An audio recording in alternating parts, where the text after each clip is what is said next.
Many people have asked me what do I think of Vatican II and what are my thoughts on what some people are saying in the church, especially Vigano, which says we need to completely abandon Vatican II. Um, and so I suppose I have to be a little bit here intellectually coherent in trying to give an opinion that of something that I am, I've studied over 30 years. And in order to actually give this opinion today, I actually had to go back and reread the documents that I read, 30 years ago. Gaudium et Spes, Lumen Gentium, Sacrosanctum Concilium, and the others. I mean, Gaudium et Spes and Lumen Gentium are two of the documents that most seminarians would read or get familiar with. And I mean, at the time that I was reading them, I suppose didn't really know there wasn't much of a traditional movement. I mean, it wasn't that prominent in the church. By the when I first read them, I thought they were beautiful. In the sense, if you read through them, you'll find them interesting. Now, 30 years later, there's this whole debate about Vatican II in the church, and those that are questioning it are a tiny minority of the world's bishops. I mean, Vigano, as far as I'm aware, doesn't have much open support from any other bishop. And he started off interestingly. I mean, he started off in 2008. I do agree with everything he said about McCarrick. There's no doubt about that. And he was proven right in that interview that the Pope gave to the Mexican Televisa channel that they later edited out, that piece of the interview. I saw it at the time, so we can say that Vigano has been proved right, according to the Pope, on McCarrick. But I think after that, he just went really, really off on it. I mean, it's hard to keep up with everything that Vigano puts out. I find it hard to keep up. That's just me now. I don't know about anyone else. I just think sometimes people accuse me sometimes of speaking off the cuff and not thinking things through. Well, God Almighty, this Archbishop, who knows? I'm just wondering. So, what do I think of Vatican II? Me, a layman here in Ireland. It was a council, and for example, the changes in the Mass that would have come from Sacrosanctum Concilium, the work that came from that, was overwhelmingly approved by the world's bishops. Overwhelmingly.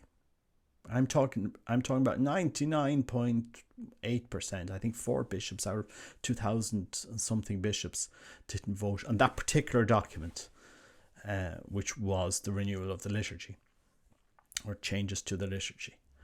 And that's simply the fact. So the second, you can't just take up the Second Vatican Council, disregard it and say, look, it never existed, just cancel it out from church's history. It just will not happen. And that's why I really encourage people to read the history of the church. Read the history of the church. Something that's always fascinated me when I was a seminarian. We would read all through the history of the church, the different eras, what each pope was doing in different era. Read the history of the church. That's my suggestion to people when they talk to me about Second Vatican Council. There is this temptation today among some Catholics. Some Catholics are living in the past, and some Catholics are living in a future.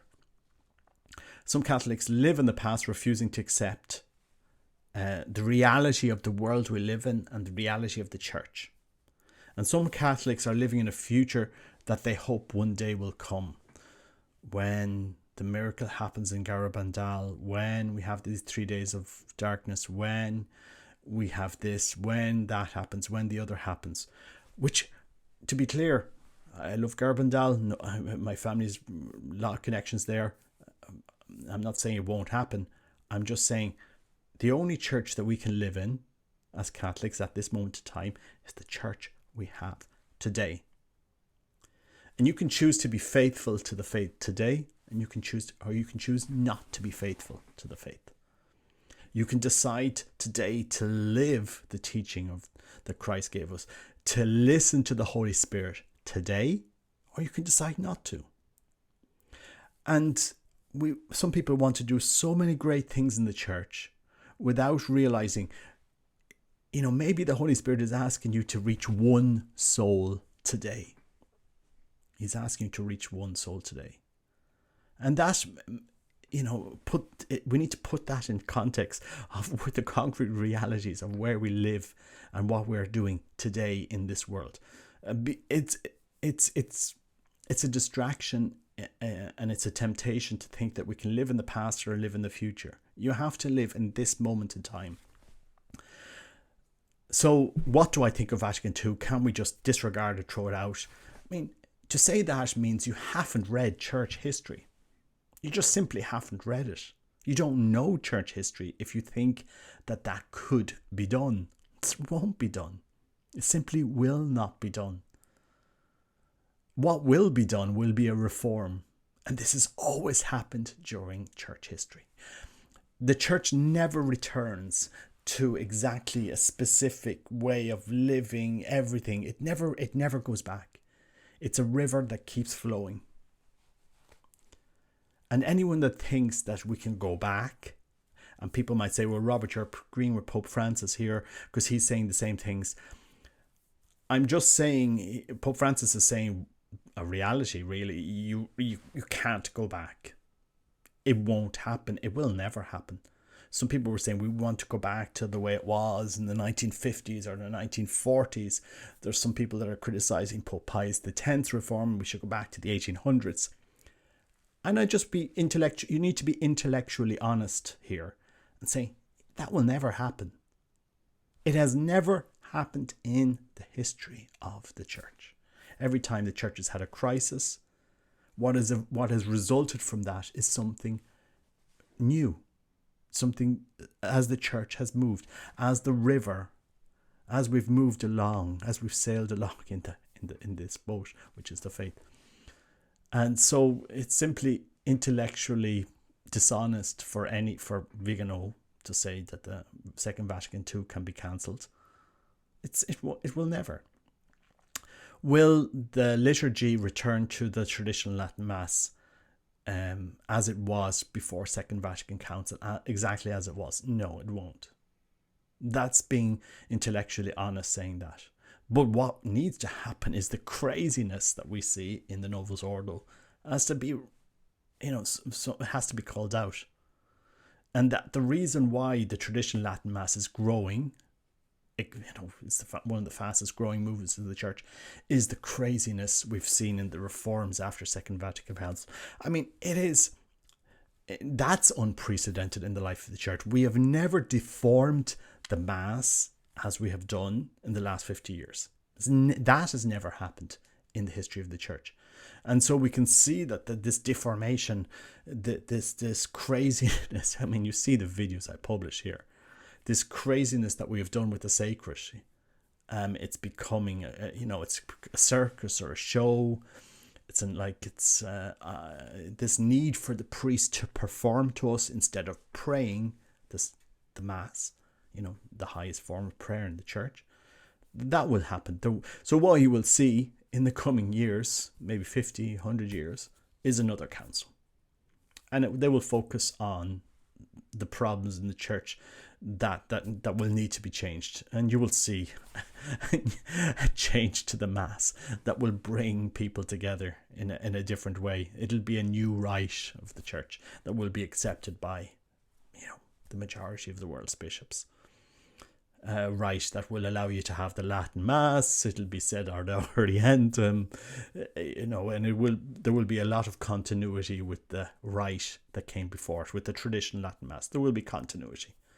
You could have some extra readings and so forth. So you will probably see something like that. I don't know. I mean, I'm not a prophet, but I'm just saying this is the history of the church. This is how the church has moved over the last 2,000 years.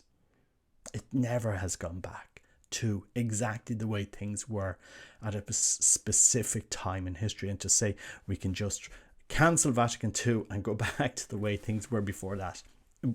I mean, to say that, or to say you can just do that, is being intellectually dishonest. It just has never happened. And so to Catholics today in 2022, what can we do as Catholics? Well, we can go to places where the sacrifice of the Mass is offered with reverence and beauty. And that, for most of us, will be promoting the traditional Latin Mass. And you might say, oh, Robert, you're living in the past if you just want Latin. And I said, no, I want reverence. I want Christ to shine in our liturgy. I want people's hearts to be captivated by the Eucharist in our liturgy. I want us to respect the Eucharist.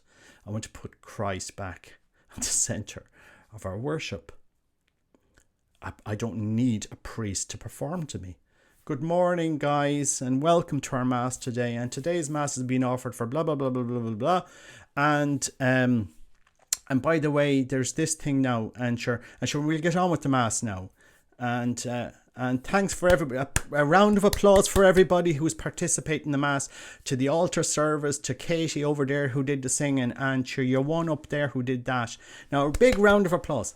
Is that sacrifice of the Mass? Sure, that's what you'd get at a bingo hall.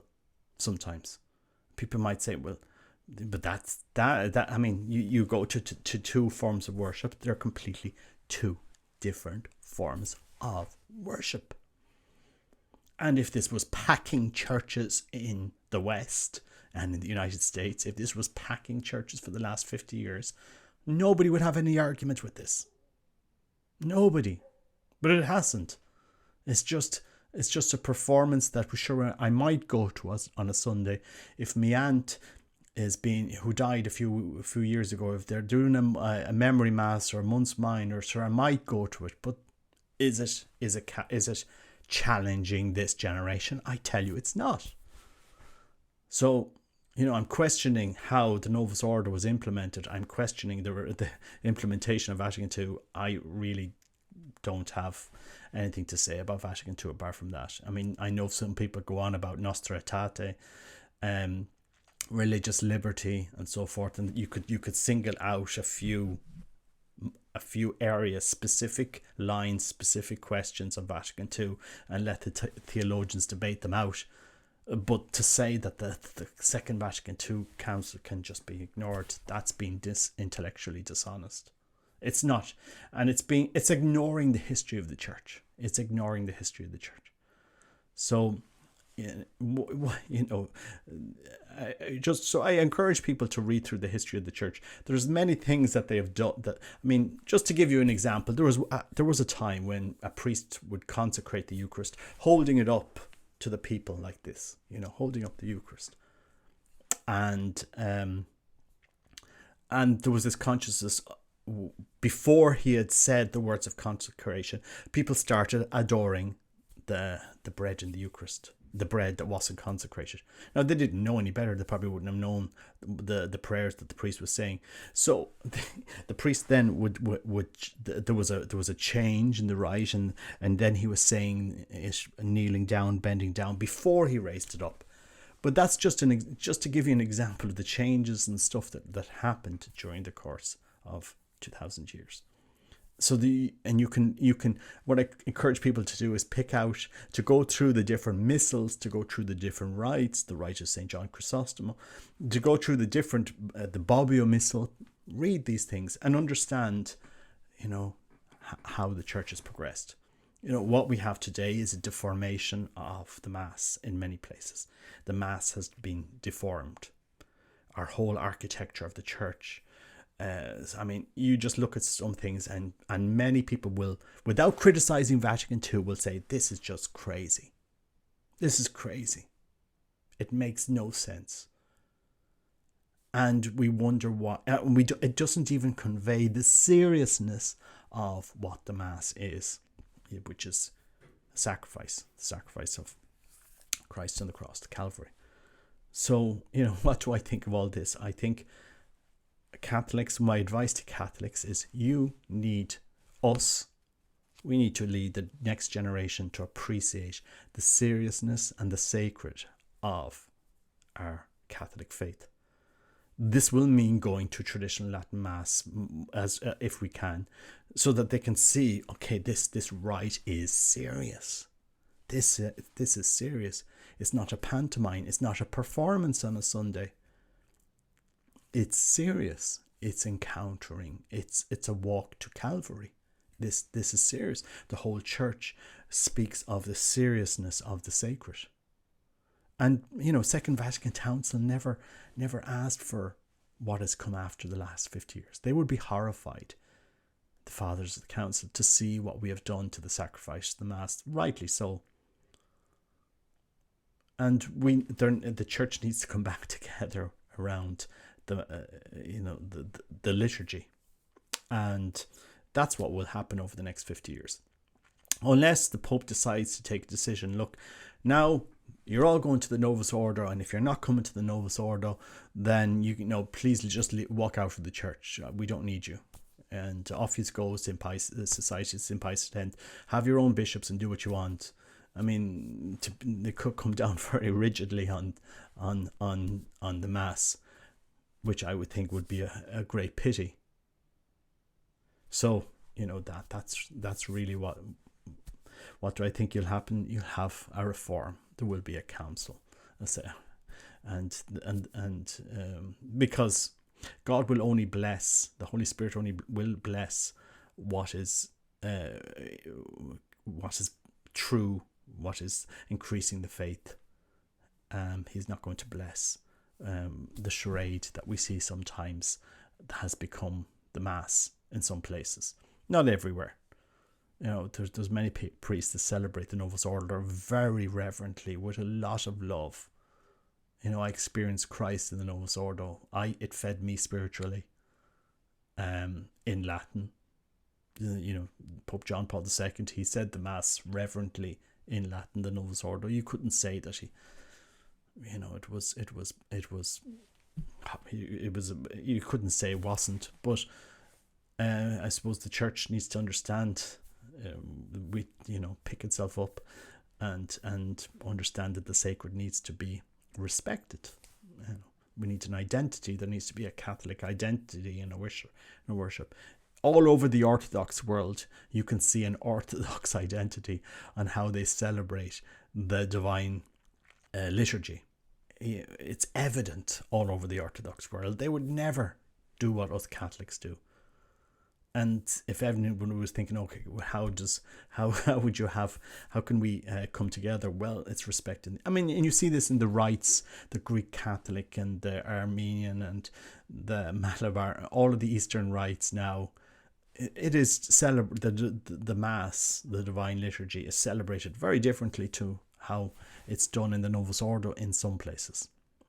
And our Catholic identity seems to have been robbed from us in the Mass.